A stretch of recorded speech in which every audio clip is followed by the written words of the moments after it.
Next up, we have Cvna stock. So this is the only stock I'm going to go over, but it seems to be a pretty popular one. So I'll update everyone, I guess. So I had this drawn out for a short position because it is, I do believe it was, going to be a good sell position. Even though price is way above this moving average, I could see the structure changing and creating lower lows and lower highs, which it did continue to do. And so I was hopeful for price to come up to 43 bucks to short it at this area, but never made it up.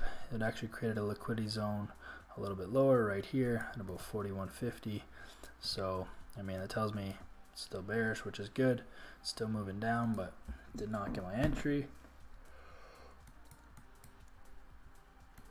Now I think price is just going to keep heading lower till about 34 bucks here to end the month, and that's that. We'll see if we get any sort of pull up to this area. I mean, this is a nice area to short it if it comes back up, but I don't really think it will. If it does, would be a great entry. I like this a lot. I like that it this area, really respected here and then here and then here again, and you can see these wicks got smaller and smaller pretty much. So this would be a very good area for price to come back up to and get in on if it's possible, but I don't know if it will. I think it's probably just going to keep going on to 34 bucks. So if you're in the trade already, that's great, and if you're not in the trade, I wouldn't really take it because I just don't see it. I don't see the risk to reward there. There's a chance that it pulls up, so if you sold it now and it just pulled up, that would suck. And I just think for the end of the month, it's just going to keep heading down to about 34 bucks, and just keep heading a little bit lower. You do have this area of significance here, which main price is hitting right now and rejecting, so like that could also throw you through a loop. It might not come down to 34 bucks. It might stay around 36 or 37. So yeah, as far as the trade on Cvna here, I think it's kind of done for the month. The trade would have been up here, that would have been a great entry up here at the start of the run, but I think now it's kind of coming towards an end.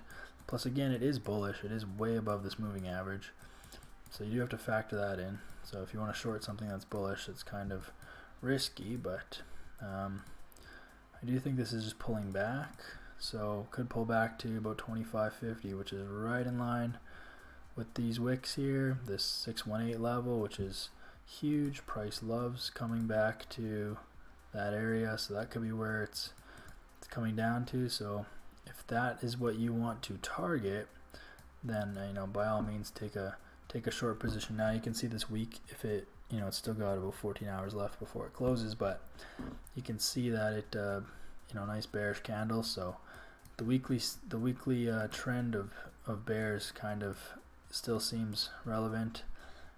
It would make sense for price to keep going down into this zone and then letting this moving average catch up to it and then provide support. So I could definitely see that happening with Cvna here. But yeah, until then, I think it's just going to keep slowly trickling down, probably to this area.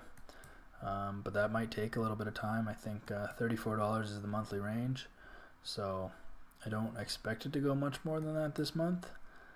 So as far as taking a sell trade and hoping for it to hit 25 bucks by the end of the month, probably unlikely. So I wouldn't do that. I would just probably wait, and you also have to let price deal with this area here. So it's got to break this area. It's got to break the $34, which is the monthly range, and then it's got to keep going all the way down to this area. So a lot of things to happen first before we know for sure what's happening with Cvna here. Looking for a buy entry, I would probably still just wait, because again, it's making lower highs, lower lows in this daily time frame, so there's no sense in buying this anytime soon, I don't think, until it starts breaking new highs. So I really do think it's just going to keep heading down to about 34 bucks to end the month, and then possibly next month maybe just keep heading down to this zone and finishing that full 618 retracement of this segment, because it did have a really big run since May. So went from like $7 to 54 which is wild. It's like went up 7-8 times. So it's definitely due for a retrace, so that's totally fair, down to 25 bucks. I think that's where it's headed. So let it take its time. If you want to take a chance and short it, I mean, by all means do it. And I mean, structure is in your favor. It is making higher, or it is making lower lows and lower highs on the daily, so structure's in your favor. But these moving averages aren't. The daily, the 4 hour, I guess it did cross over the 1 hour now, so, but the 4 hour and the daily are not in your favor, so you would be counter trend trading against those. But I do think you're good to go for a short for a little bit. I just don't think the risk reward is there, and I just don't know how fast it'll move. So that is my take on Carvana.